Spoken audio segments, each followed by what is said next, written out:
All right, we're back with more NFL coverage, and through this timeline, there is quite a lot going on in between some of the events immediately following the Hall of Fame game last week, as well as just some developing situations that could provide intrigue in the coming months, depending on how they go.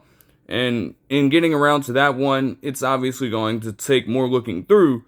But with the way that some of these are shaping up, if things go a certain way, it could quite literally change everything we know about the specific condition in play.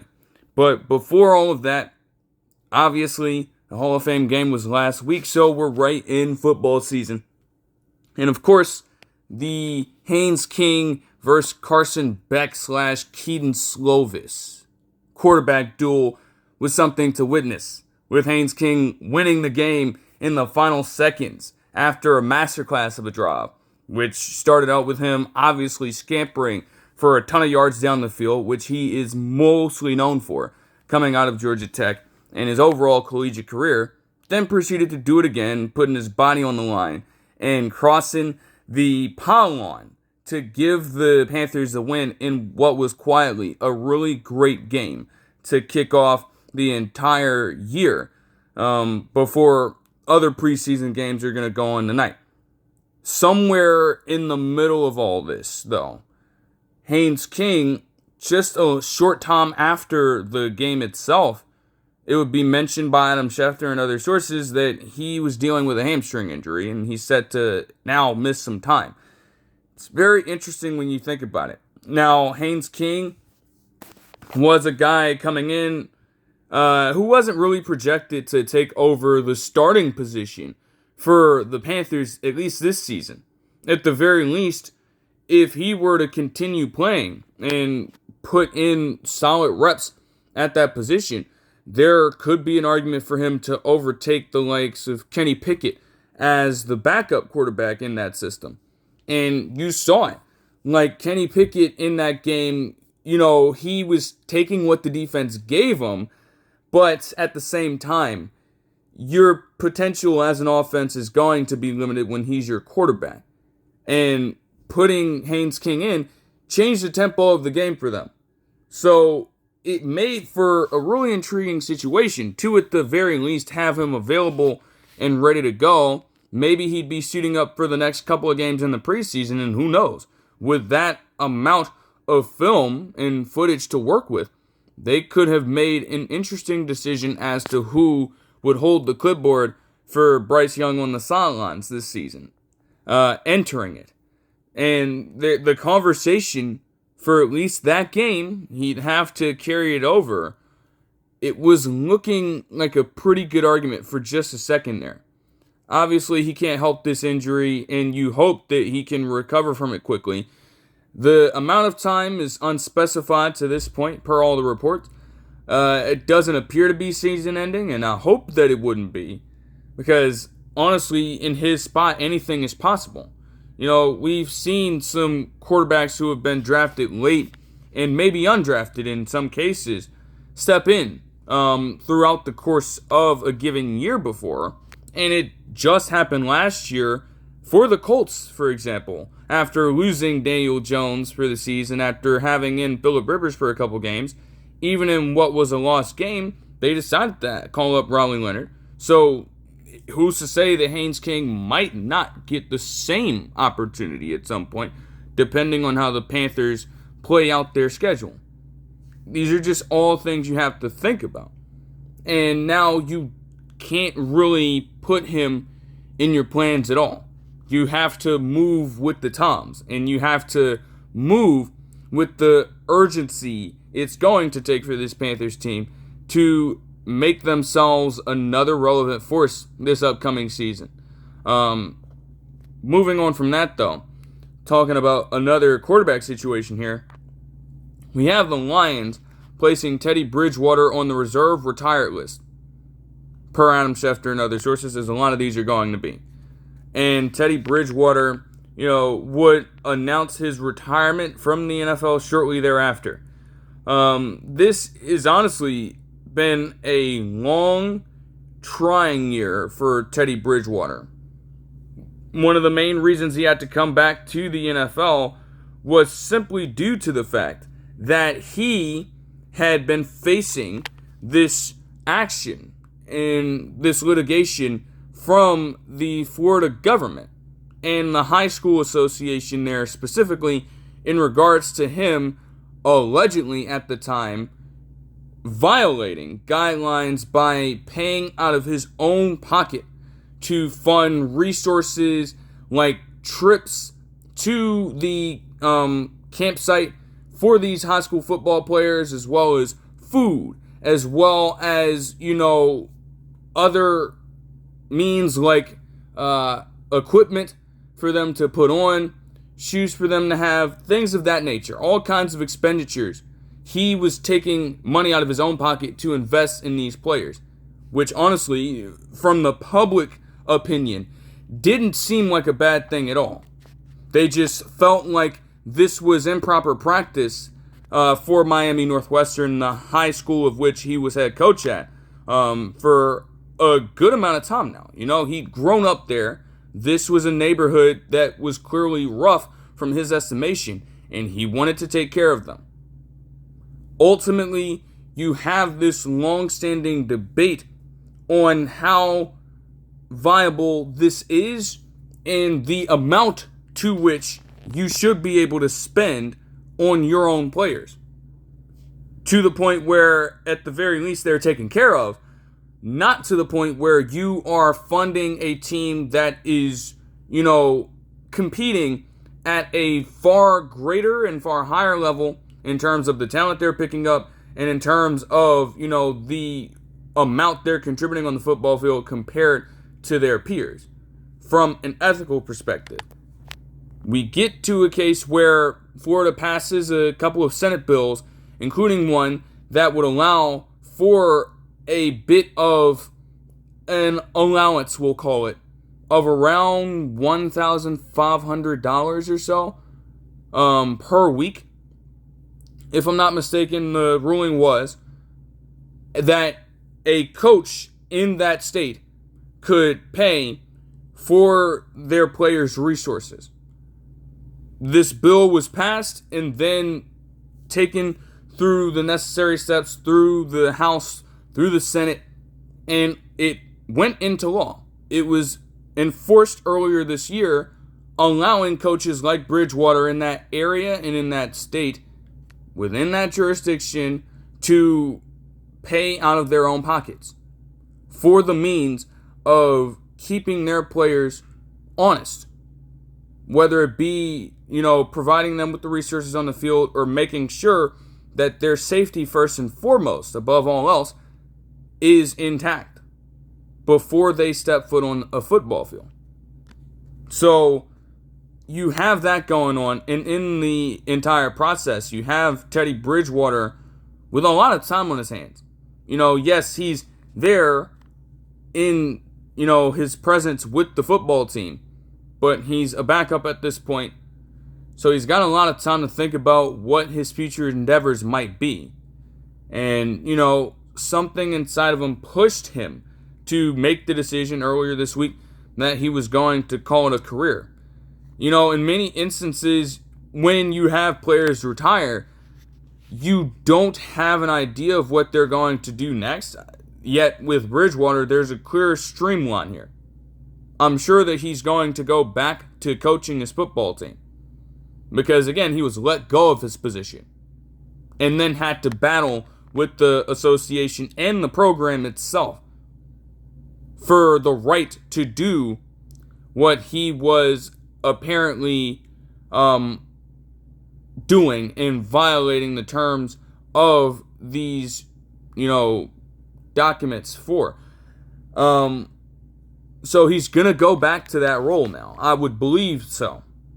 And with the kind of prestige the program of Miami Northwestern tends to have in that area, as well as the fact that he was already pretty successful with them prior to his firing, they're going to be able to get right back to it.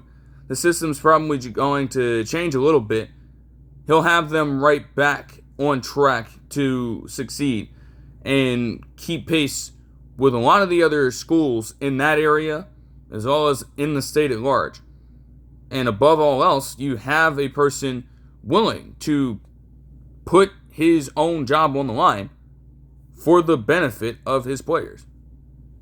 That says more about him as a man of character compared to just being a football player, just being another head coach in the high school scene. He truly cares about those kids. And that's just not something that's ever going to change for him. His career in the NFL is one that might not go down as, historically appealing to that of other careers. At the same time, you think about a lot of the injuries he faced. Of course, he missed the entire 2016 season. He was hurt at other points in his career, and he would occasionally get a few starts per year, not to the extent that a team would still will, even after one season of work, to really trust him for longer than that.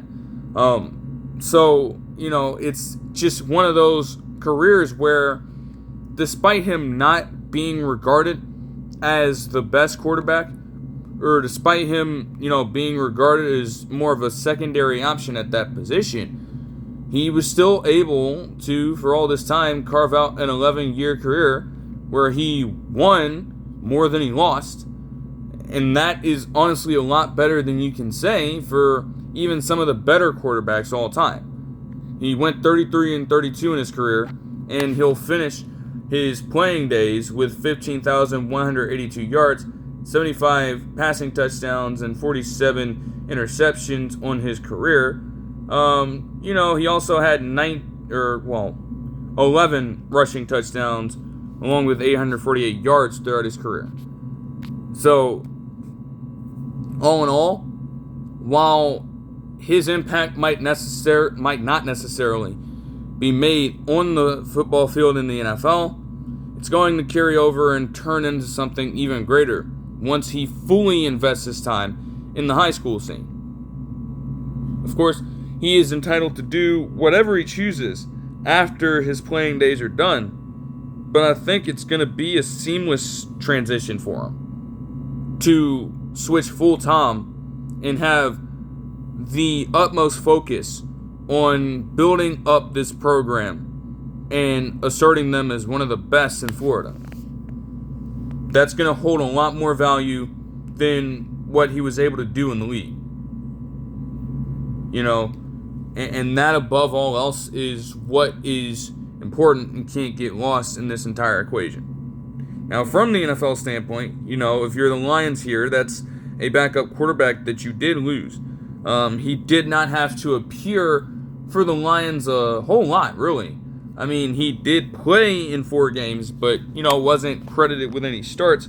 Didn't really have to see a lot of reps every single week, with this Tampa team, I should say. He was with the Bucs last, and then tried to come back to the Lions this offseason. They didn't really need him a whole lot, at least with what Baker was doing through the first 6 games of the season last year, until everything flipped.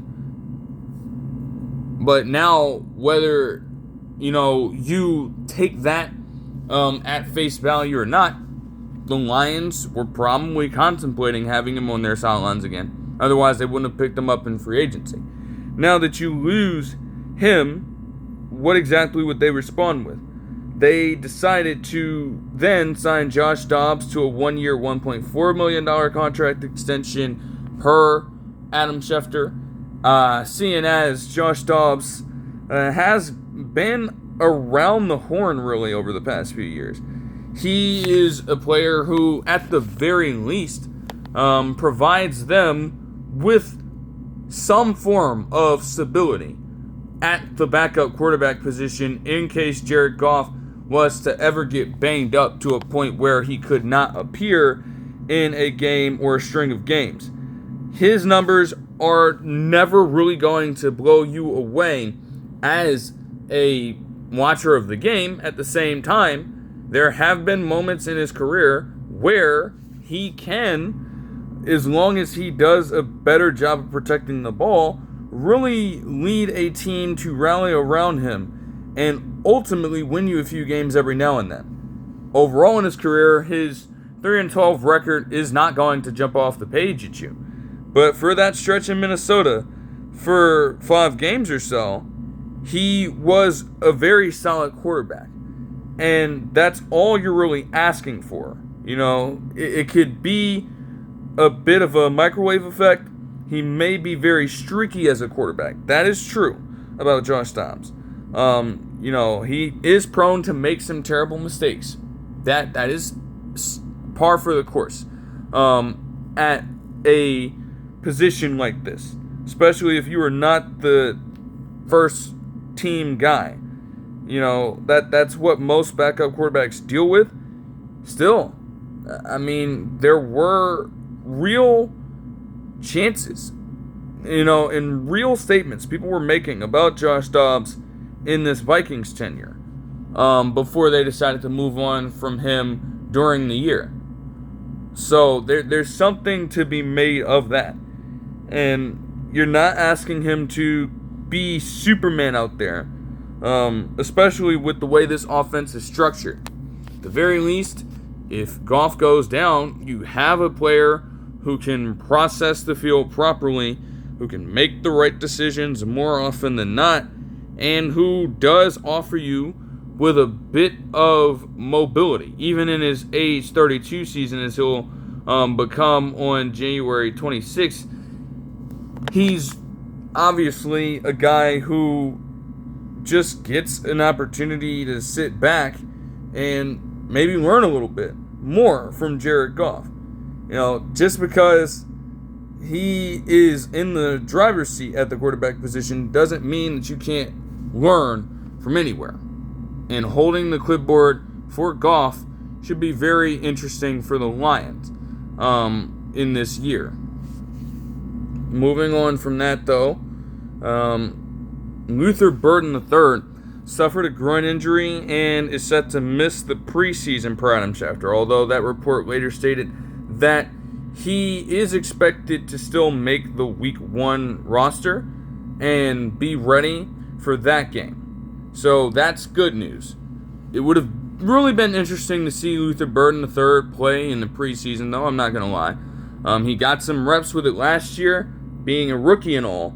And I will say that, you know, for a few games there, it looked like Luther Burden III just wasn't that involved in the offense. I mean, at that point, when you have all this other talent surrounding you, it's going to be hard to distribute the rock around to everyone. Yet, in those last few games, in that last month of the regular season, and even some of his playoff play, Luther Burden III really took things to a much greater level.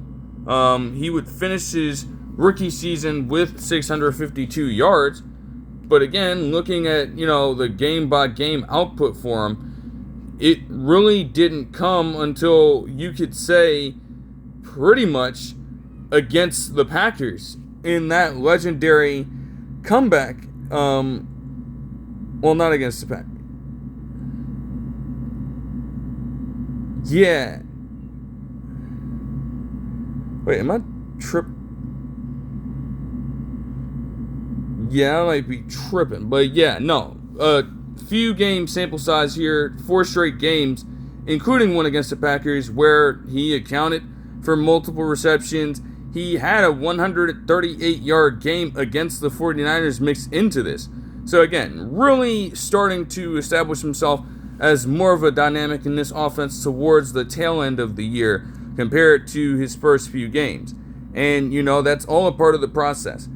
Yes, he might have been phased out a little bit earlier with the amount of bodies in that wide receiver core, but how do you respond to it in his position? Those are the things that Luther Burden III had to learn early, seeing as he'd always been one of the best receivers in college football and was clearly Missouri's top dog. Now that changes around, and by the end of the year, I think he got the memo. So he looks to carry that over into 2026 with the DJ Moore comps and all. You can see flashes of it in there. They'd already gotten accustomed to lining Luther Burden III all over the field, including at the running back position, similar to how they would treat DJ Moore in that offensive system. So you can expect a little more of that, and maybe some improved play from Luther Burden III this season, seeing as his role, the share of his targets would likely increase with DJ Moore now being gone, and, trying to work Remo Odunze back into things as well. He isn't 100%. I think he's still recovering at this point. So expect Burden III to be in for a pretty solid sophomore stand, if I do say so myself. Moving on from that, Patriots signed Hunter Henry to a 2-year, $16 million contract with a worth of up to $20 million and with $14 million guaranteed. Hunter Henry is one of those tight ends that will never get the recognition. He is just extremely, and I mean extremely consistent.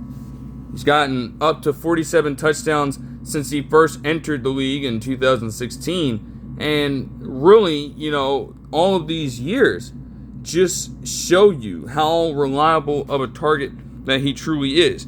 He posted back-to-back 650-plus yard seasons from the tight end position, which compared to wide receiver and judging by how many tight ends the Patriots themselves like to use in the Josh McDaniels offense, that's a pretty good number to shoot for. But at the same time, he was legitimately their best second option on the team, or at least a guy who, if you look at Diggs first, that's quickly going to be your next read. And I'm sure that something like that will not change with A.J. Brown being in that offense now, despite them drafting wide receivers.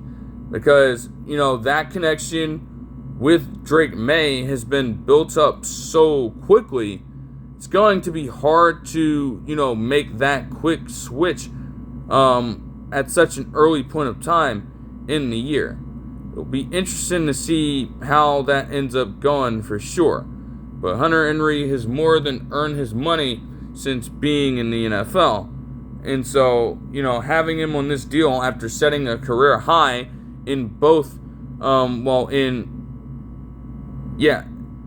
receiving yards last season, and also a career-long catch, if you will, it's only right to keep one of the better weapons on that team around, especially if you can get around it for a lot cheaper.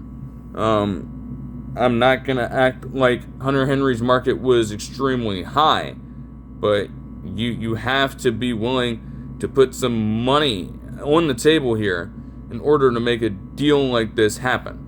And they were willing to put their money where their mouths were by further investing in a man who is good for essentially this stat line of at least 60 catches, at least 700 yards, and at least 5 or so touchdowns a season, pretty much. And that's not half bad.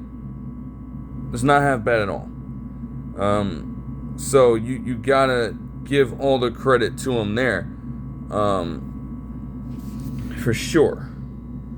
Moving on from that, though, the Lions had a couple of injuries take place because with them, both Cade Mays, their center, and Isiah Pacheco, the new addition for them at the running back position, likely going to be a backup or a tertiary option behind Jahmyr Gibbs. It really depends on how all those running backs perform. But they were all injured at the time, and specifically with Isiah Pacheco, Dan Campbell had stated that they are at least optimistic for him to return and come back for week 1 to play. So when you're hearing that initially, despite him having this knee issue, that's what it is with Pacheco right now. There may be some inflammation and other things of that sort going on there, but it's not enough to take him out for the start of the regular season. And it is also, when you look at it that way, they're expecting him to make the 53-man roster as well, even though those decisions aren't due just yet. You start to get more of a glimpse on, hey, who do they believe is now ready for the spotlight and who just misses the cut for this organization. That's going to be huge to sort out. As for Cade Mays here, he is their center, and he was signed to this team in free agency earlier in the cycle, just a few months back. Part of this entire system for the Lions and why they ended up becoming one of the better teams in the NFL, especially if you go all the way back to 2023, was because of just how great this offensive line was. Obviously, Penei Sewell is going to lead the pack. And, Frank Ragnow being there, along with other quality offensive linemen, were the glue that held that offense together. Obviously, they dominated week to week. They were racking up blocks like it was nothing, and they were running over everyone.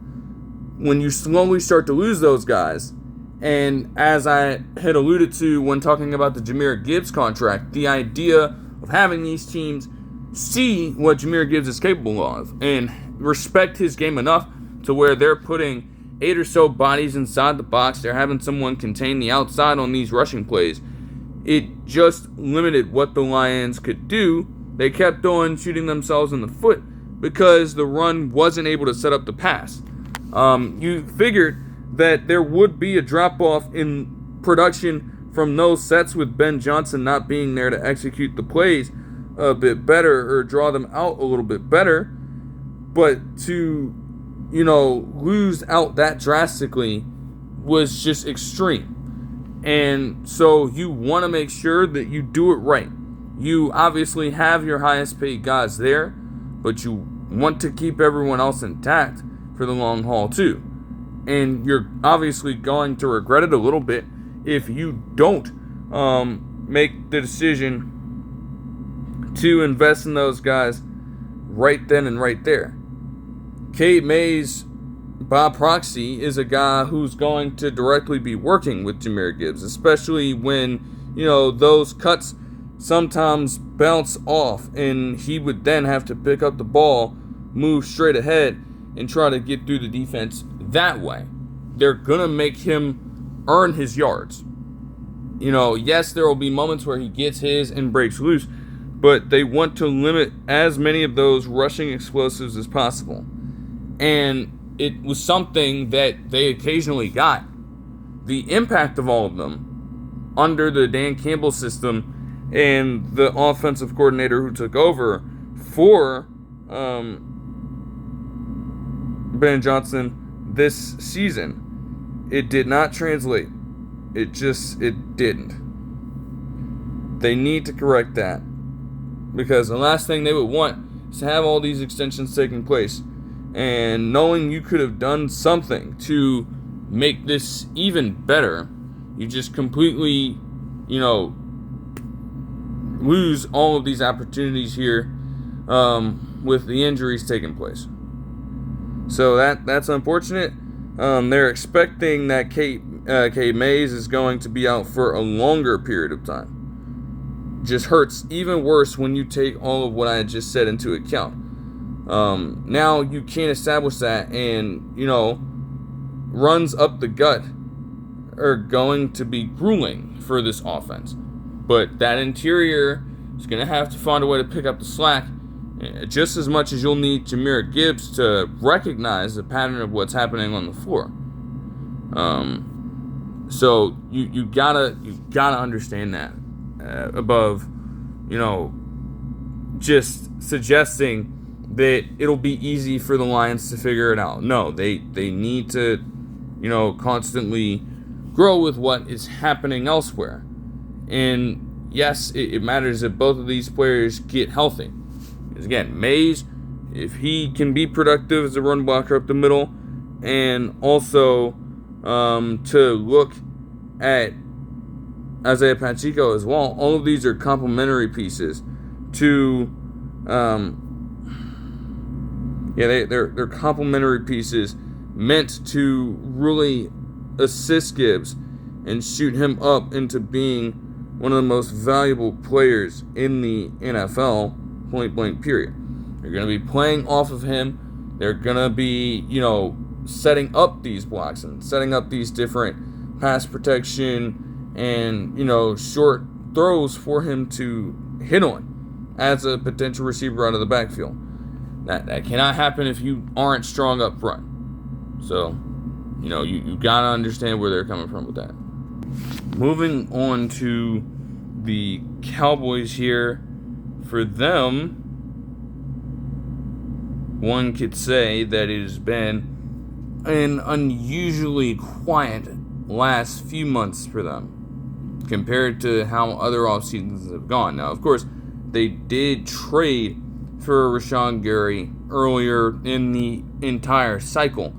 So, there have been a few moves, just a few, every now and then for this team. Then came the big swing for them recently as they signed Quinnen Williams to a 3-year, $105.9 million contract extension with $101 million guaranteed that now exceeds the richest defensive tackle contract or salary in NFL history.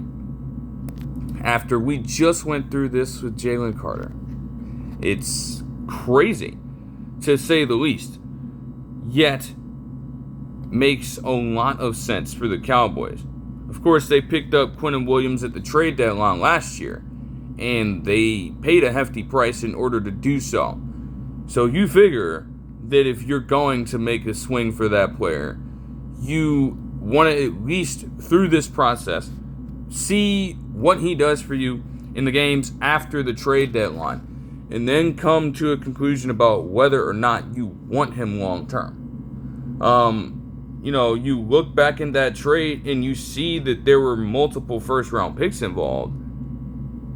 Sooner rather than later, he was going to see some form of money coming his way, with those picks leaving out of the door of the organization. Quinnen Williams will not necessarily display his impact to you through all of the numbers. In the 7 games that he played for this Cowboys team, he had 1.5 sacks along with 21 tackles and 3 tackles for loss, as well as a pass deflection and an interception. Somehow. That doesn't paint the full picture.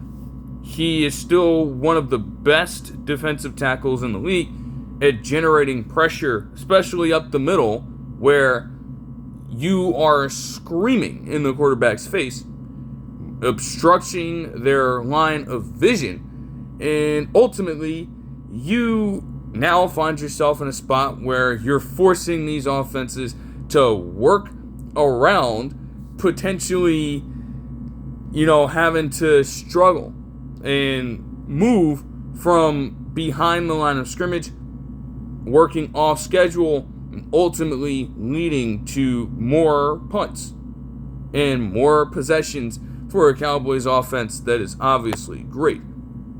That is what Quinnen Williams is capable of doing. And it's still, as we speak, he's still highly respected around the NFL. I mean, he just worked on his 4th Pro Bowl appearance last season. Even if, that accolade in and of itself, compared to all pros, might not measure up all the same. He's still regarded as one of the best in the NFL at what he does. And that doesn't always showcase itself on, generating sacks, although he can definitely do it. When you see these high pressure rates, sometimes you can rank so high in accomplishing the step of getting to the quarterback that sometimes the conversion of the sacks may, elude you a little bit. You just have to have a certain level of speed to catch a quarterback off guard and nab them in the backfield for a sack. The numbers for Williams over the past few years might not necessarily look the greatest in that respect. He still did have a season in 2022 where he put together 12 sacks in a season. So it's not impossible for him. You just want to make sure that, hey, we are at least making these offenses uncomfortable at the end of the day. I mean, the Cowboys' defense for the most part last year, even after getting Quinnen Williams for a time, other pieces on this defense were getting attacked, and it was open season for pretty much any team that lined up against them in a single week. They knew that they could exploit this defense ad nauseum, and that there was nothing they could do about it. The entire offseason, even if the moves starting out were minimal for the Cowboys, and even though the franchise tag for George Pickens was confusing, a lot of their focus has been on the defensive side. You don't go with 2 first-round picks, both on the defensive side, and Caleb Downs from Ohio State and Malachi Lawrence from Boise State. Well, no, UCF, my fault. I got that mixed up for some reason. But yeah, you don't go with those 2 guys in the first round, both playing the defensive side of the ball for no reason. So everything that they've done, at least to this end, also getting Christian Parker from Philadelphia, they've had a purpose to improve this defense. They needed to. It was that bad last season. They had no choice. So they hope that Quinnen Williams can, in the short term, as they want to at least make a window of contention out of this, they hope that he can continue to provide that pressure. And ultimately, as long as he is getting near the quarterback, he'll be able to convert some. He'll get home on a few occasions. And you'll then start to see those numbers increase a bit more. That's all it really comes down to for that position. You're not going to have a lot of, sack specialists at the position all the time. It is just a matter of leaving your imprint on the defense. And also, Quinnen Williams as well offers great help in run support. Now having Kenny Clark alongside him to work with as well, you got 2 dominant defensive tackles right up in your face as you're trying to run through the middle of the field. It's not going to be easy to do that against them, as long as they continue to do their job. That's all it comes down to. I guess I was supposed to mention that first, but the Cardinals as well, moving on to them real quick, they are set to induct Larry Fitzgerald Jr. into their Ring of Honor and retire his jersey on October 25th. It was inevitable that this was going to happen for a player who people in general would likely consider as the best Cardinal of all time, regardless of position, regardless of era. Keep in mind, the Cardinals as a team, they go all the way back. Like, they are one of the oldest franchises in the NFL. So they've had a lot of storied players and little success. Larry Fitzgerald Jr., while he was there from 2003 or 2004 all the way to 2020, that man not only led them to have some of the most successful seasons they'd ever had in their franchise history, they also were able to make a run to a Super Bowl, something that was foreign to them in their other versions of their existence as a team. For those things, as well as all of what you see when you talk about Larry Fitzgerald Jr., we're naturally going to warrant him some form of personal induction and recognition for that team. Like, that was a foregone conclusion. I don't know how it typically works, though. I think that these clubs, compared to the Pro Football Hall of Fame, I don't know if they have the same kind of eligibility standard or whatever the case may be. If that was the case and he genuinely had to wait for a little bit, you figured that he would be up for it the second that he was called to be inducted. The second that eligibility kicked in, it was on from there. If that is the logic they needed to have in order to trigger and force this decision to take place, I really think that it's just a bit loose. And, throughout this time span, you're contemplating it, obviously. I'm sure that there have been Cardinals players over the years since Larry Fitzgerald Jr. has retired that have likely attempted, and I'll keep that in mind, attempted to wear his jersey number. I can check this right now and make sure I'm not tripping or anything, because of course when you're talking about his jersey number being retired as well, you figured that when the time came around, no one would ever wear his jersey number again. Let's be completely honest, okay? So yes, Larry Fitzgerald Jr.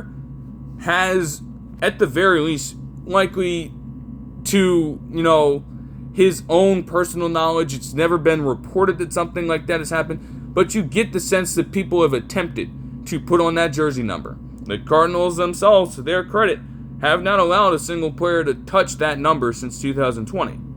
The very day he retired is the very last time you're going to see a Cardinals player wear number 11 in all of their history. Again, they've had multiple iterations. They were in Chicago, they were in St. Louis, they were in Phoenix before moving to Glendale and calling themselves the Arizona Cardinals. They've been everywhere. And they date all the way back to 1920, one of the original franchises.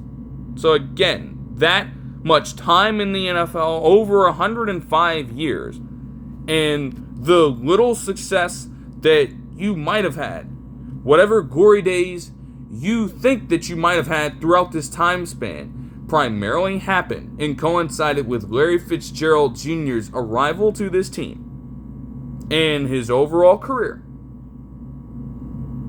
The playoff contributions from this man as well. It's one thing to look at just the regular season numbers. That run he had en route to them making the Super Bowl, and his performance in that very Super Bowl kept that team alive with a chance to win their first championship in quite some time before disaster struck for them, and at the very least their first Super Bowl win in this era. Then you get all the way into 2015 specifically, putting the team on his back all the way to the conference championship game before disaster struck. Invaluable moments in his career that you genuinely cannot take away from him. So at that point, having that conversation is yeah, for sure he deserves to wear that number and have it enshrined in their own ring of honor. There's no debate to be had about that. Just too legendary of a player here. It falls right in line with his induction into the Hall of Fame. And, it's just one of those decisions that you're the second you see it pop up, it's just an automatic yes. Automatically. There's nothing to contest here, and frankly, not a lot more to add. All you can do is just revel in what he was able to play through in his career and accomplish to this point. Genuinely. But moving on from that to a different trade where the Patriots sent Caedan Wallace in a 2029 7th rounder to the Dolphins in exchange for a 2028 6th round pick. This is one where I think the Patriots, for them, you're evaluating a lot of other players at this point. Of course, we're nowhere near cuts. You could imagine that Wallace, if he was involved in something like this, is a guy that they likely were not intent on keeping for the long haul. Might have been a cut candidate for them. So it's much easier at this point for them to, see if, hey, through all this preseason noise, is there another team that might be looking to evaluate him? And can we get something out of him for low, very low price? That's exactly what you get with this deal here.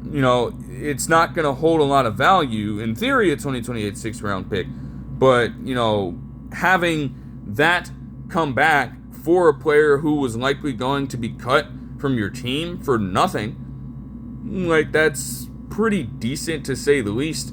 So that would be the Patriots side of things here. It's not a player that they were going to keep around, and you managed to still get something in return for him. That's definitely solid. The Dolphins, for their case here, I would think that they are going to try to see what they have in him. They'd be remiss to not try.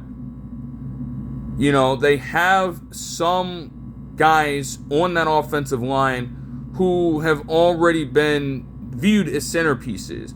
Whether you look at Patrick Paul or also Aaron Brewer getting his contract extension earlier in the offseason, those are clearly guys they want to stick around. Caedan Lewis specifically, or Caedan Wallace, he plays the tackle position.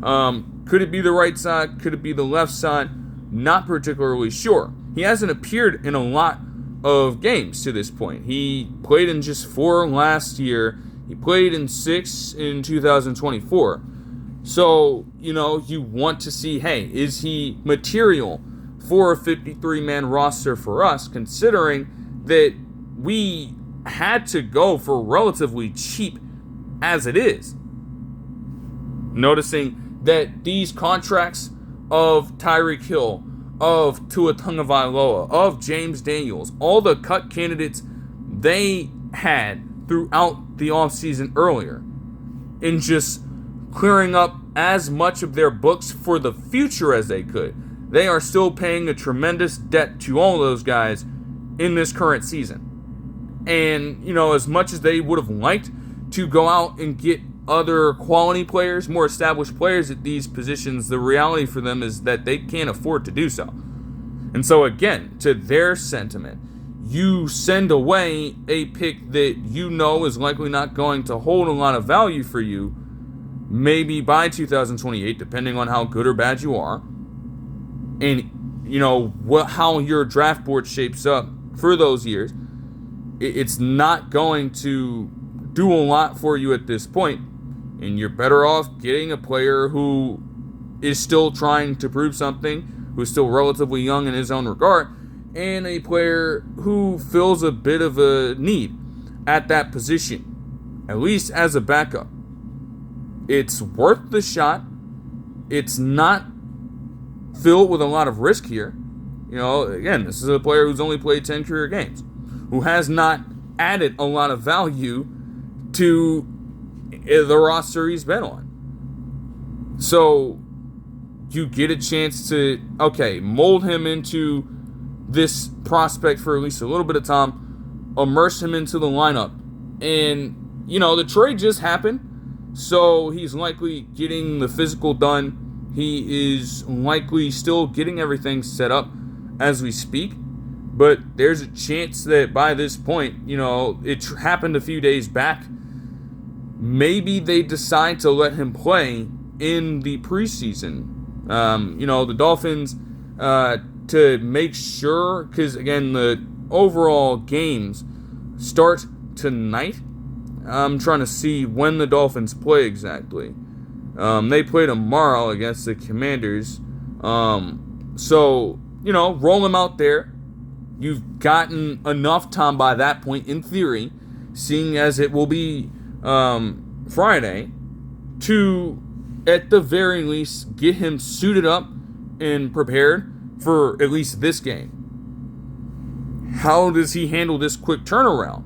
That is going to suggest a whole lot for him. First impressions are everything.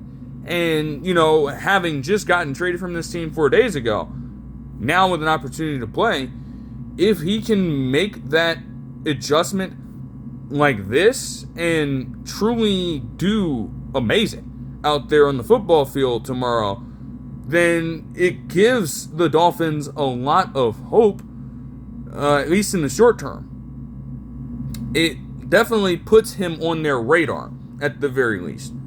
And, that's obviously going to count a whole lot, as a lot of players in this preseason whether they are, starting caliber players, whether they are guys who maybe are backups behind some of these other positions, or whether they are practice squad level players, especially for those guys on the fringe and in the bubble, they are going to want to make those specific jumps. It might not be worth it to a lot of the established guys, but, that quick improvement and that high level exposure in a short time span is going to be essential for each and every single one of these guys. And it will determine whether or not these teams decide to keep them around. But moving on from that, news centering around Derek Carr and also Bob Chesney, the newest head coach for UCLA after his tenure at James Madison. The Bruins actually hired Carr as a special advisor to Chesney. It seems very interesting to me. I cannot buy it completely. I guess. I mean, Derek Carr himself obviously was accomplished at Fresno State. Otherwise, the Raiders wouldn't have taken a chance on him. That man had a 50-touchdown season, and I think they mentioned that he passed for over 5,000 yards in his final season with Fresno State, so he knows a thing or two about how to perform collegiately at the quarterback position. And in terms of running a team or, working with an individual in the organization running a team, I mean, hey, what has Derek Carr really been doing over the past few years, especially with moving on from the Raiders and with some of the injury problems he faced in New Orleans? It didn't necessarily work out a whole lot, but at the same time, you're having him put the bug of, advice in the ear of guys like Spencer Rattler and others who were trying to, assert their place in that lineup for that Saints team, regardless of how bad they might have been. UCLA could very well use something like that because we know what has gone on with UCLA. They have fallen. They have fallen completely. Now, you could say from the college football perspective, they'd always be the little brother to USC in that California, Los Angeles area. You can always say that. And there's a reason why they are rivals. But USC has always had the edge on them, at least in college football. College basketball could be considered a different story. But on the turf or grass field, it's been USC all the time. And UCLA largely has not had anything to show for a reasonable rivalry with this team because they have not been good. They have had some of the most downtrodden play all over the board. You don't fire Deshaun Foster, a former UCLA player, by the way. You don't fire him early in the regular season like they did last year for no reason. They weren't going anywhere. Yet this team somehow managed to still eke out a win against James Franklin and Penn State for what it's worth. Those bits and pieces of competence aside, they haven't had it. And so this connection, it's a lot of change. It's necessary change. And, there aren't a lot of expectations on Derek Carr and Bob Chesney and the rest of this UCLA team to get it right in year one. They've got some pieces that can help them progress into the future and maybe influence some more of their recruiting classes down the line. And that's what this season is really going to be all about.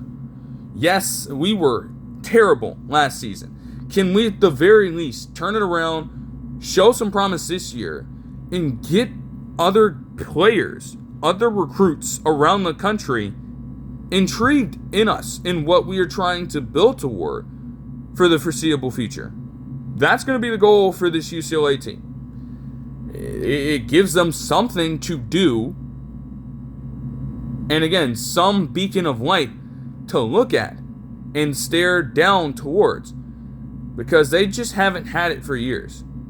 And, that's honestly being fair. That's me being nice. Okay? You could have a hardcore UCLA fan go ballistic in the same way as I'm trying to explain all this now. They'd be losing their minds at everything that has gone on with UCLA football. Probably in just the past decade, and of course, even longer. A lot of the failed head coaches there, have something to say about it. The Chip Kelly experiment did not work. Let's be totally honest.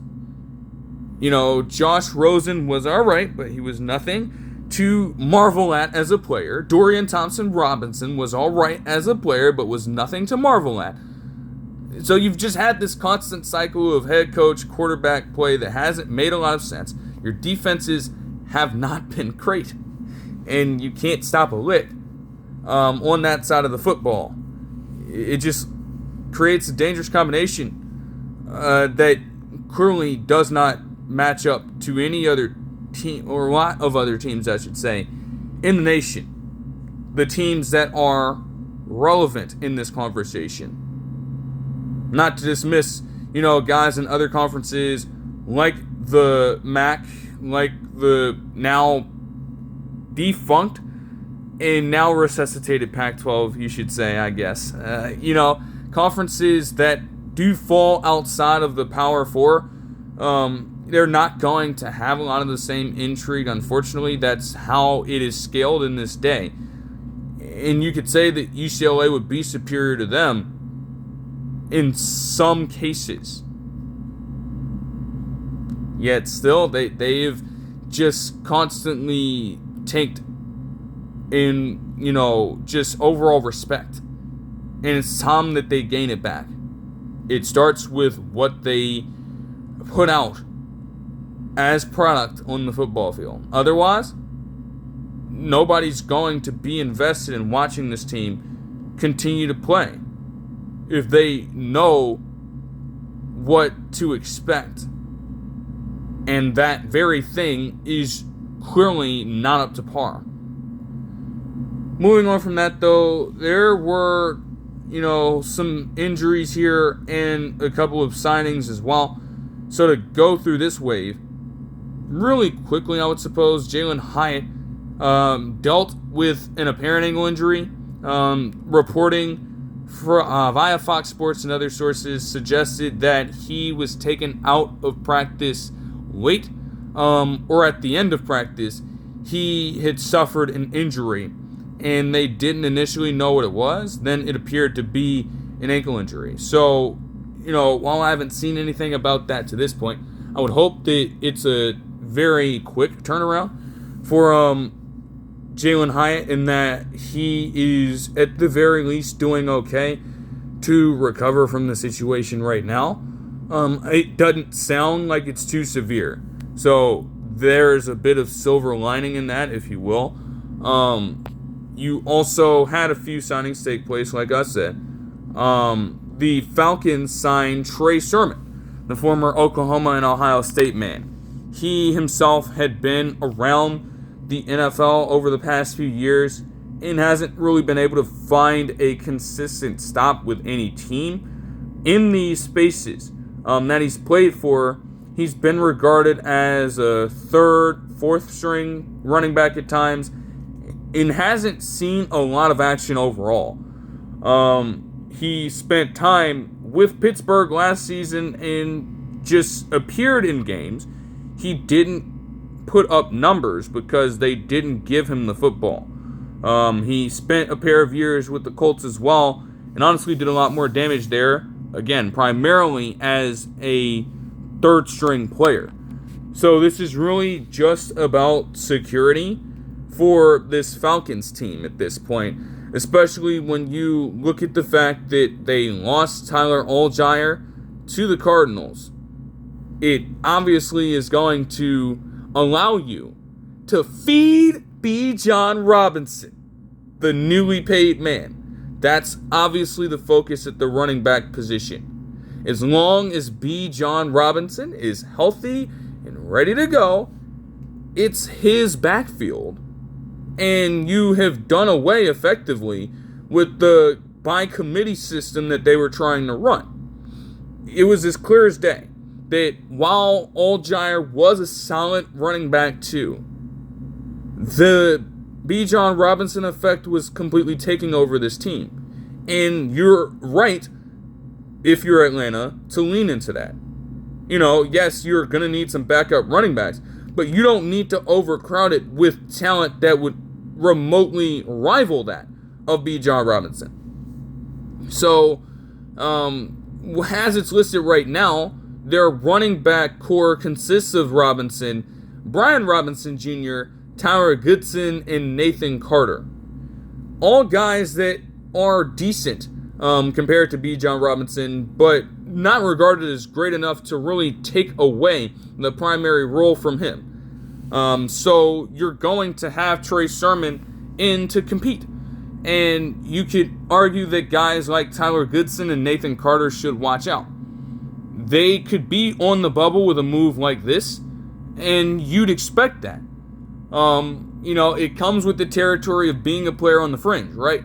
You have to work 10 times as hard to retain your spot, knowing that it's not a guarantee you'll even be the primary feature of the roster. That you will still be around just to, at times sit on the sideline and not even appear in games. That's the reality of a backup, let alone at the running back position. It's a reality that a lot of people are going to have to face. But that's why they train you like this, because when it comes time for you to step in a game, whether it be through an injury, even if it is in a late game scenario in week 18, when everything is set, they want you to be ready for your time. That's the ultimate goal here. That's what everyone wants to work towards. So this is, iron sharpening iron, as they say. You want to breed them as prepared for the moment. That's what it comes down to. The Packers would also sign Trey Dean III. This was a player who spent time in the UFL and is now transitioning over to the league. You always love to see things like that happen, and that's kind of why the spring leagues have started to come back a little bit. Obviously, you go all the way back to when the USFL was in its first iteration of existence, and you had players obviously come from there into the NFL draft, or come from there as free agents into the NFL, and a few of them were able to establish really great careers for themselves in the league. Spring ball can be seen as a bit of a developmental institution, if you will, that funnels a bit of a pipeline to the league. And a few players in the new iteration of the UFL have been able to ride that train. Trey Dean III, in his case, may be able to become the latest, depending on how things go. He isn't the only one as well, unrelated, but I guess it can tie into this. There was also a Ravens quarterback now who was also in the UFL. They recently signed him over because of a different quarterback injury. Not to Lamar Jackson, not to scare people, okay, to a different quarterback on that roster. So, having this continue to spike up over the years means that, to an extent, it's working, that plan. The Bears signed Ray-Ray McCloud III as well. The return specialist to rival all return specialists in the NFL. And yes, Ray-Ray McCloud III, when he was in the league, especially with the Falcons, you could make the case that at times he would be utilized as a receiving threat. Look no further than his 2024 season. As the Falcons were trying to build out their wide receiver core, He actually had a career high of 686 receiving yards on 62 catches with just one touchdown catch on the year. So, you look at that and you say that, hey, maybe this is a guy who could turn into a sneaky wide receiver option for us. Maybe. I mean, the Bears at this point, they believe they have the talent in their wide receiver core, as well as adding Colston Loveland last season, as well as adding Luther Burden III last season, and even Jade Walker, down to a guy who was literally a UDFA, coming in over the last couple of the games in the regular season for them, and actually doing great in his role. Like, they've got a number of really talented wide receivers on this team. So I don't know if Ray-Ray McCloud III is so easily going to become just an every down wide receiver for them. But once more, he does offer them an opportunity to really boost up their production in the return game, at least when he's been called to do so. He hadn't really relied on it that much over the past couple of years, at least from the punt return game. But more and more, at least up to the 2024 season, he was a featured return man for all of the teams he'd been on. And I would think that would remain the same for him on this Bears team. You had a bit of an anomaly for him last year, where in 2025, he only had 91 return yards overall. Think about that when talking about Ray-Ray McCloud III. No return yards, at least from the punt return standpoint, and just 91 in general on 4 returns. Like, that is not what we expected from him. I'm sure he can get back to that, though. He'll fill that role very well for this team. And then moving on from that into some other injuries here, because all of DK Metcalf, J.K. Dobbins, and Myles Garrett all were dealing with an injury at a point. These were all across several reports as well from Fox Sports and other sources. I think that J.K. Dobbins, an update came from him suggesting that he moved on from his injury and he's good to go now. Myles Garrett had soreness in his knee, so they'd been sitting him out for a little bit. He didn't participate in some of the recent practices for the Rams. They're trying to make sure that he gets right. And then for DK Metcalf, his injury at first was undisclosed. So, again, just hoping at this point that these players, as much as they are ramping up as the season draws ever closer, they are still keeping themselves in good enough health to appear in game one, especially if they are, players who are obviously going to start immediately and are focal points of these teams. The Chiefs, on the other hand, signed Emmanuel Ogbah to a 1-year deal. He actually played with them before, and he won a Super Bowl with them, so this is going to be his second stint. As a defensive lineman who will be in the rotation for them, it's not one that really does a whole lot of anything for me. It's not going to move the needle, but it's also not something that inherently takes away from the Chiefs' opportunities to contend for a title. That responsibility lies in other positions on the field, whether it be what the defensive backs, put together this year, being led primarily by a guy in Noel Williams who is coming into his second season, or what the wide receivers improve upon to actually generate more separation. It's not going to be contingent on what Emmanuel Ogbah does. And a lot of the other, defensive line players on this team, whether it be George Karlaftis, whether it be Chris Jones, as well as some of the other guys in the front seven, are already going to take a lot of pressure off of him. In his lone season with Kansas City, he had 5.5 sacks. and 3 pass deflections. You could expect him to have a similar output. Just being a genuinely respectable, serviceable part of a team.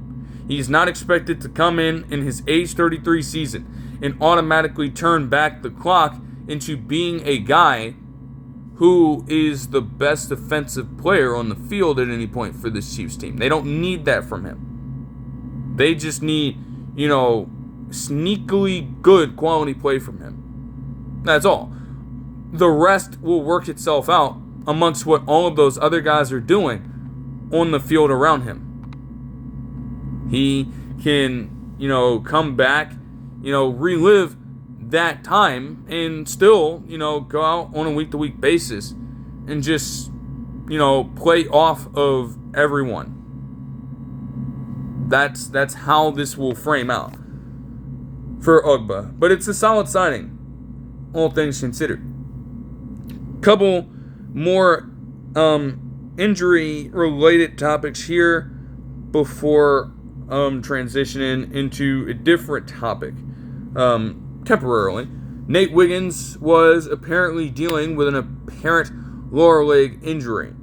And so he had been taken out of practice that day. I believe that from what we know, I hadn't heard an update. Personally, I can see about it, but I would think that it's not anything, as the reporting suggested from the post that I saw. It doesn't look to be serious. So as long as it is not anything that takes away from his ability to be out there on the field, then that is obviously a great thing. For all the stuff that I can say about Nate Wiggins, he really did improve across the board last year and is a player who can become one of the better young cornerbacks in the NFL with his combination of size and speed. The strength is a totally different conversation. He's very slim. But, if you've got great ball skills and you do have the length to swat down passes at will, then clearly, you make up for that a little bit. 14 pass deflections, 3 interceptions, and 76 tackles for him. And while you can say that, it was in a 17-game season, keep in mind, the man started in 6 games last year, but played in 15 in 2024 and had just 33 tackles. So that is clearly a large improvement. The coverage is also still a little bit rocky, but he's getting there. He's getting the memo of it a little bit.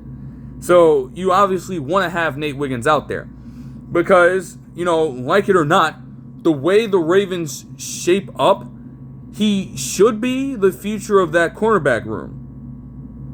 Marlon Humphrey's not getting any younger, nor is Chido Beawuzie. So, I would say that clearly he was drafted in the position to at least carry over the next era of great or pretty good Ravens cornerbacks. They want him to take that next step. The pressure isn't dastardly high, but it's there. It's present. And, you can only meet that pressure and meet the moment if you're available in the field, which he largely has been, despite even dealing with a little bit of an injury last year and playing through it. He's very young. He'll be entering his age 23 season. So, there's obviously a lot for him to still learn. He seems to be getting there. And you want to build off of that. If you're him personally, to become one of the best cornerbacks in the league. But you also, if you're the Ravens and that front office, you want him out there. Because if he performs well enough, contract negotiations could be on the board. It's possible. Just got to key in on that. But moving on from there, Qwan'tez Stiggers, during a Jets practice, had passed out, apparently, and he was taken to the hospital. because at that time, he was unconscious. He regained consciousness after the visit and was discharged at some point. But of course, he still is going to need a lot of time to, one, process that before, ramping back up to get out on the field. The Jets apparently had a lot going on during their training camp, this included.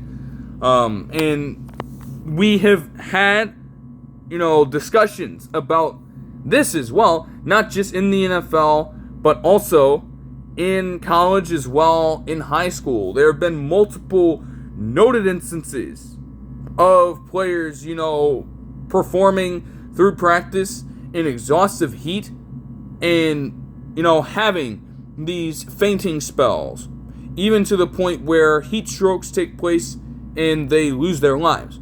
You have heard of some of these situations. Namely, one that always comes to mind for me is Jordan McNair at Maryland. Hearing about that and the over abuse of the moment here, trying to have a player play through heat and scorching heat. Like, we're not talking about, just standard weather here. We're talking about scorching heat with barely any hydration on them. And they're being pushed over the limit until they literally cannot perform these duties anymore. And until they literally lose all consciousness. Would hope that there was nothing like that happening in the Jets practice. Because, let's be honest, the urgency is going to be there with this team. But you never want it to get to a point where you are losing a player over it. Yes, they understand just as well as you that they've got to get better. They know that. There still has to be time every now and then for a bit of a break. You're obviously working as hard as possible. You just need to be mindful of situations like that developing, because we could be having a totally different conversation if Stiggers did not regain his consciousness when he did after having the visit. Moving on from that, though, the Saints would also follow suit as they are going to induct Drew Brees into their Ring of Honor on October 11th and likely do the same thing, retiring his jersey into the Ring of Honor. Once again, just to make sure, because I'm sure that, again, people have been nipping at the bud to wear his jersey number. They have been trying. You can absolutely bank that. Let's be honest with ourselves. However, as I am seeing here, if I just put this in the entry, since Drew Brees last played football, he has been the last player to wear that number. So again, it was always in the cards that when the time came around, his jersey number was going to be retired if you're pulling it out of circulation that early on in the process. And how could you not? With everything that Drew Brees accomplished. Keep in mind, again, as he likely reiterated multiple times and, reflected on during his speech, as well as, in the lead up, that man literally got injured in every way, shape, and form with the San Diego Chargers at the time. And it got to the point where you had people telling him that he may not be able to play football again after his shoulder injury, the UCL tear. Then he only becomes the greatest quarterback in Saints franchise history and leads them to a Super Bowl for the very first time, while also being a beacon of hope for many people in that area of the city and of the state, considering all of the after effects of Hurricane Katrina, to where people are still feeling that to this day. Drew Brees, in that respect, is forever a legend in that organization and in that city, not just for what he did for that team, but for what he meant to that underdog story and that comeback for New Orleans after that event. which clearly devastated so many lives.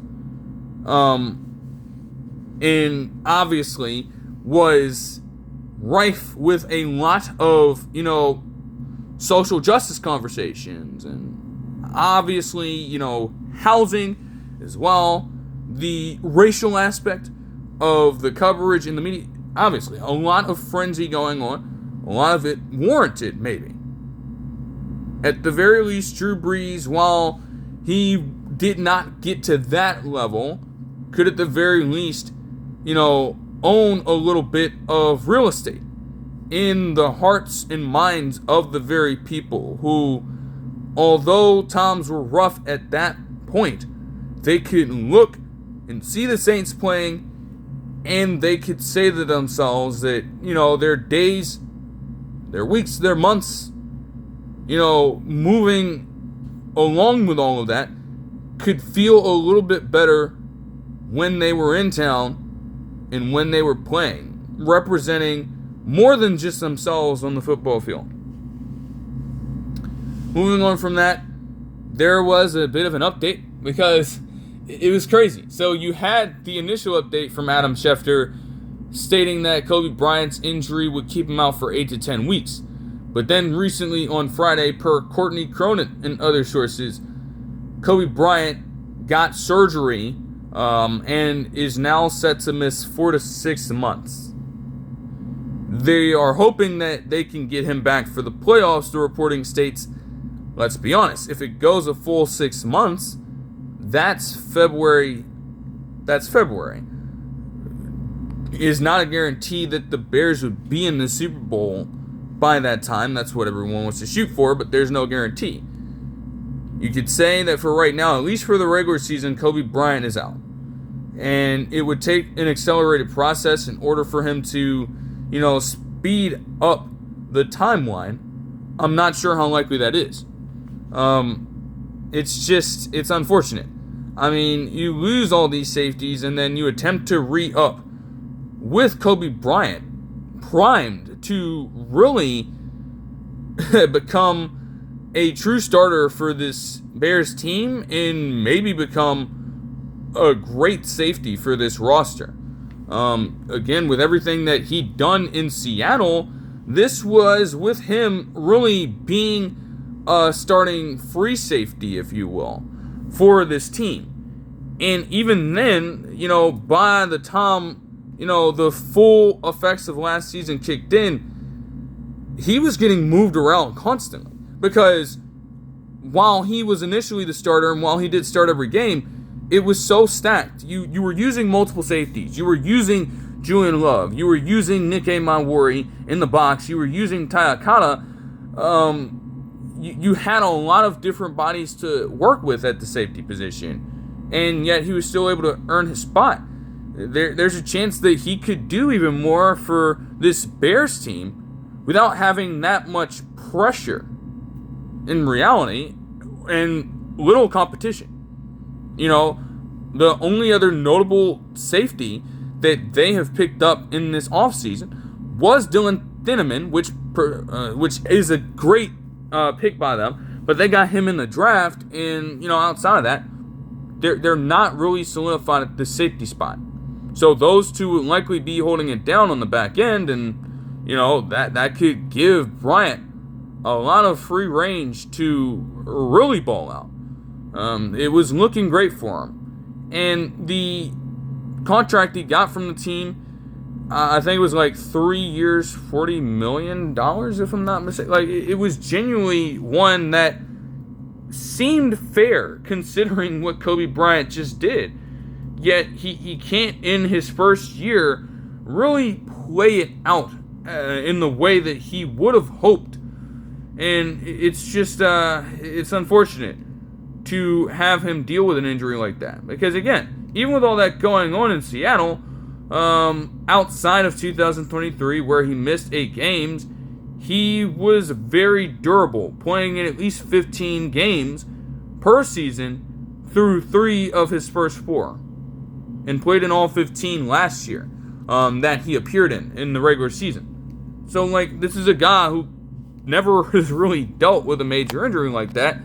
And the timing of which you pick him up, now an injury of this sort flares up. It's a very bad luck. I would chalk it up to like that. This is obviously something that is out of the hands of many people here. Like you can't really control that. You just have to hope, if you are the Bears, that you can find a way and dig deep within to overcome this issue. Maybe they do try to go out and get some other safeties just to fill that spot up. But hey, it's obviously just something that truly does not, give them as much of a boost as they would have thought. There's also something to be said, because people were getting on it. It's like, how are you going to have Adam Schefter put that timeline out, and it clearly doesn't match up with everything that happened? Somebody in that circle told Adam Schefter something that proved to not be the case. You probably have to look a little more at that. I guess whatever that source must have said, they were trying to be optimistic about the situation. It's fine to have that, but when you're dealing with a knee injury and surgery or any other, lower body injury here, it's kind of tough to really, fudge those numbers. Those timelines are always projections. They may not always end up being accurate, but they're projections.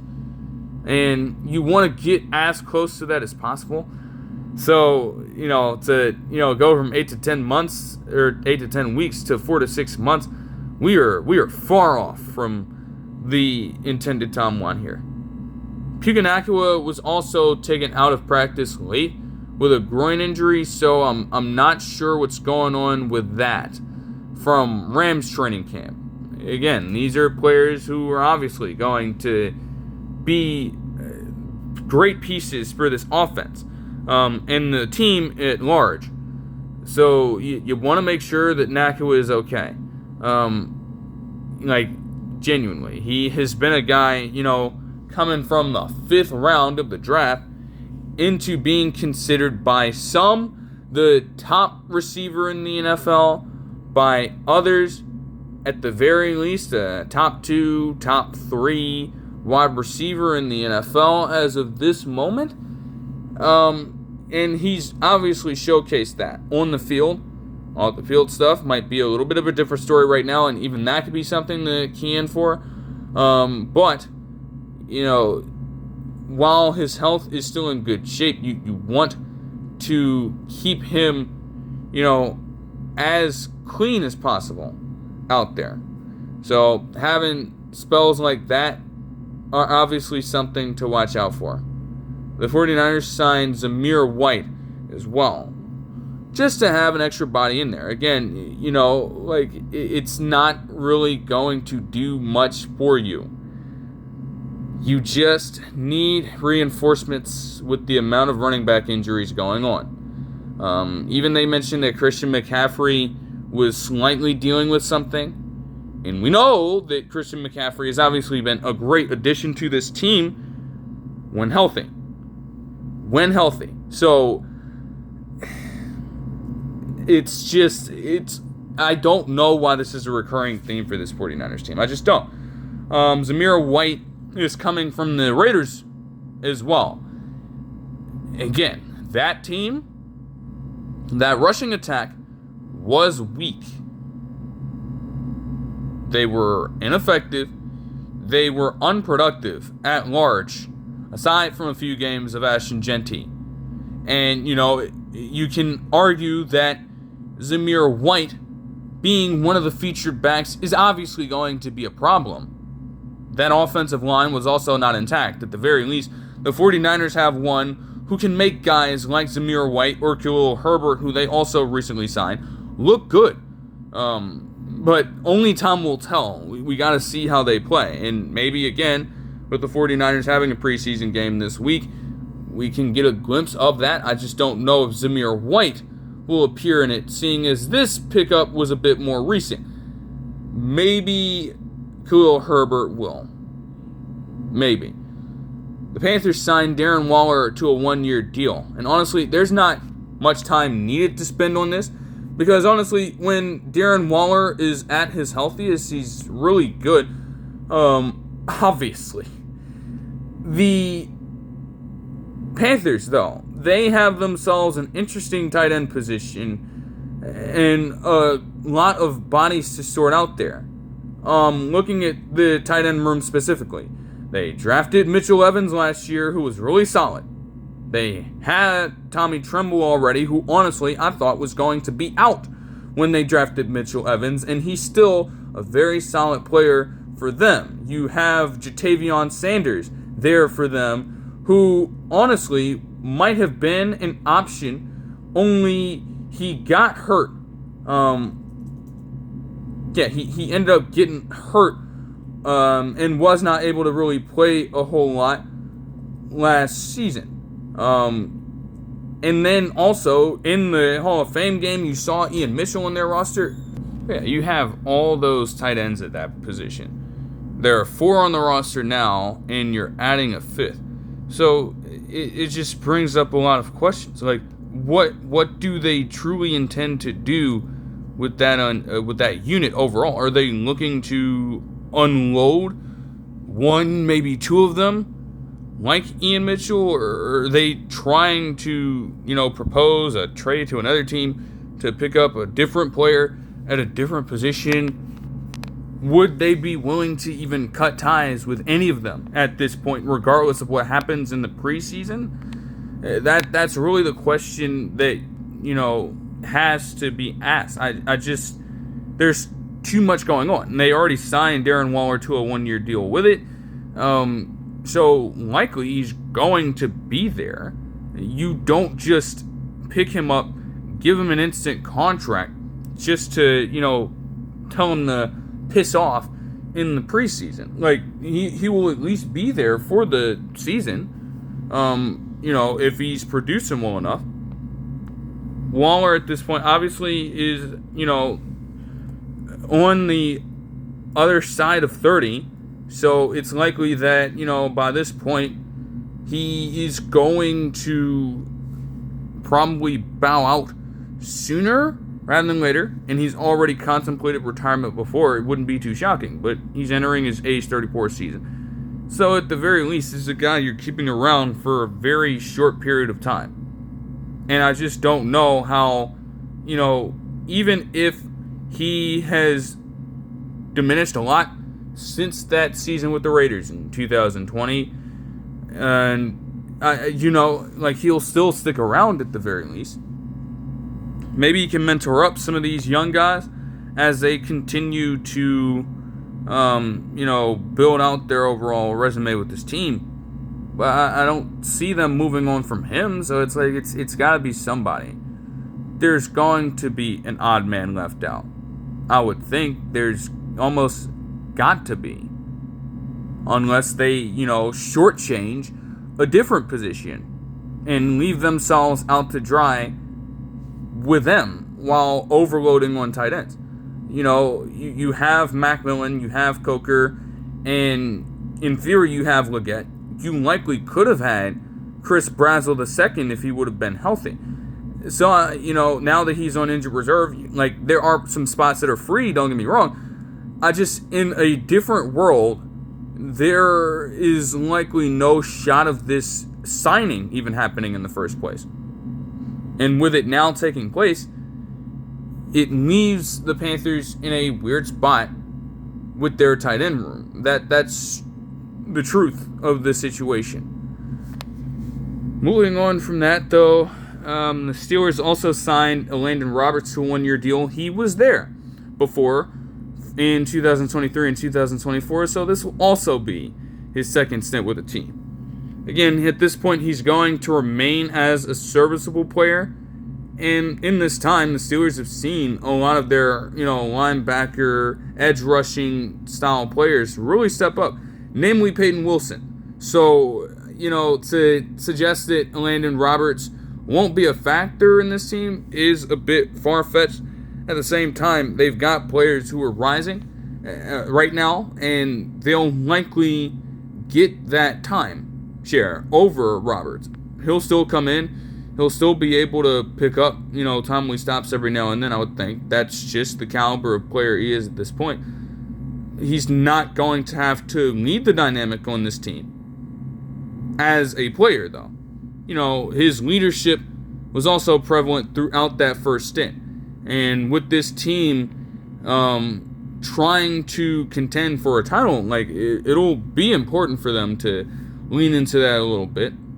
Elandon Roberts has been part of Patriots teams where he knows what it takes to get to a championship and win one. So that is a voice that you want to have by all means at this stage of, the year. And, for the timeline that Aaron Rodgers is on, this team is on, that's kind of the injection of energy you would be looking for at this time. Moving on to this, and again, I'm going to look into this a little bit further. I might clip it out. But in short, Matt Hasselbeck spent time at Boston University to run a series of MRI tests and other sources of tests under CT scans and things of that nature to prepare for a study that their CTE center is conducting.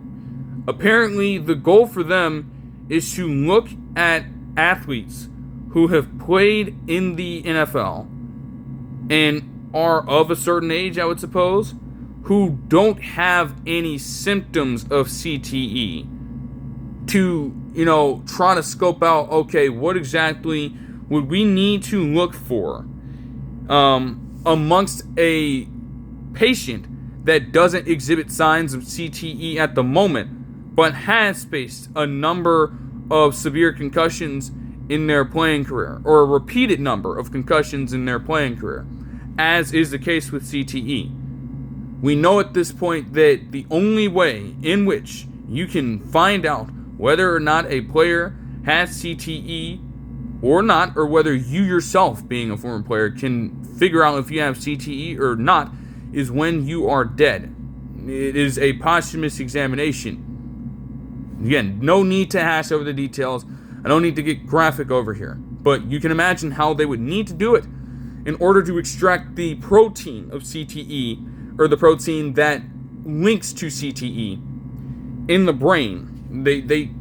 That's how it has usually worked. And even then, that is still a new discovery, right? Well, Matt Hasselbeck, as well as other people who, again, are healthy athletes, have seemingly participated in this as their CTE center is working towards a plan that would allow them to diagnose CTE in athletes while they are living. Now, at first, that doesn't sound like a big deal. And again, I need to look into how much has actually gone into it at this point. They're talking about this with Matt Hasselbeck, but have there truly been other people involved in it? Who are those people? And what exactly do we know about whatever progress there might be towards it right now? Those are all fair questions when you first hear about something like that. And they seem like a lie, like something that genuinely can't be possible right now. If they do make genuine progress with something like this, and we get to a point in time where this CTE can actually be diagnosed while a patient is still living, and they don't have to go through the most extreme, they don't have to go through transitioning over in order to have this information unveiled, that could literally change everything we know about CTE to this point and uncover a lot of what we may not know still about it. That would change everything. I'm telling you right now. Game changing for the different labs who might be affected by it, and game-changing for all of the families who may have to confront the reality that in ways their, significant others as players here were affected mentally and obviously physically by the sport in which they played and played their hearts out for with football. Rather than having to wait until the worst of the worst happens, they have an ability to see what is going on in real time. And again, that is such a great contrast in action if it is true. Now again, it's not perfect. And even then, that may not still be the end-all, be-all of the situation. But the entire conversation changes. From a posthumous examination to something that can be picked up on with something as simple as a routine physical, potentially. This is the territory we could be entering into if there's true progress here. And so, you wish all those good luck to those who are engaged in this. I don't know how long they've even been carrying out this study. Maybe this has just started. Maybe this is something that has been in the works for a while. Again, it's all something that I'm going to try to read into a little bit more. But, looking at that headline, that is genuinely important. The 49ers signed Eli Apple to a 1-year deal.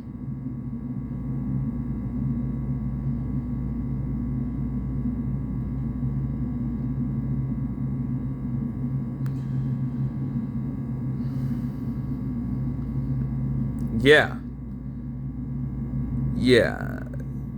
We're that desperate for cornerback production.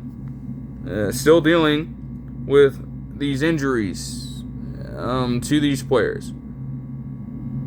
And we're going to bring in Eli Apple.